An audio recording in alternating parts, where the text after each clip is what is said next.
After the first look of the Galaxy S23 Ultra's design, we now know more secrets about Samsung's next big thing. The vice president of Qualcomm and recently Sony, both of these major brands have said that smartphones will be able to surpass DSLR cameras in a few years. And Samsung, being one of the top camera hardware manufacturers, are on their way to do just that. Apart from the main 200 megapixel sensor, Samsung is bringing a very important upgrade to their zoom camera setups that can make a huge difference when it comes to handheld zoom photos and videos, especially at 10x, 30x, or even at 100x level, and improve the night mode performance. According to Galaxy Club, Samsung could be working on a brand new sensor shift stabilization for their telephoto sensors, meaning even smoother video and photo performance. Although the lenses are same as the S22 Ultra, with the new stabilization and along with an even stronger ISP with the Snapdragon 8 Gen 2, we are bound to see some great improvements. As for the main sensor, well, sources from Galaxy Club have pretty much confirmed that Samsung is working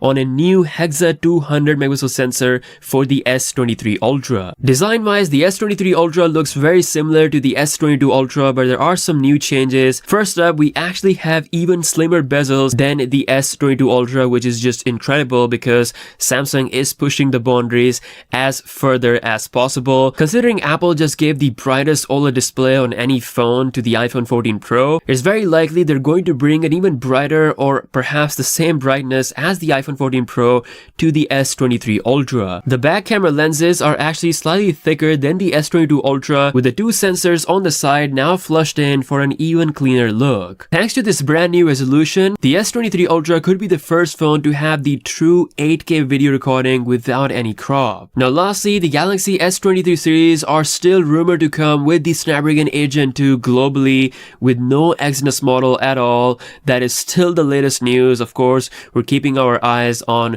how the development will happen. For the first time, Samsung is giving everyone equal flagships for their money, as Exynos is a disappointment and it needs to stay away from Galaxy flagships until we see some real change in 2025. Now lastly, coming back to the statement made by Qualcomm's vice president that thanks to AI, smartphones will be able to surpass DSLR cameras in about 3 to 5 years. According to his estimation, AI will be able to create a full-fledged scene in real time with color grading, HDR, everything set according to how you want right on your phone, which is something that at 3 to 5 years. That's all the latest news. Let me know your thoughts on the S23 Ultra in the comment section below. Subscribe if you're new here. With that being said, I'll see you guys later. Peace out.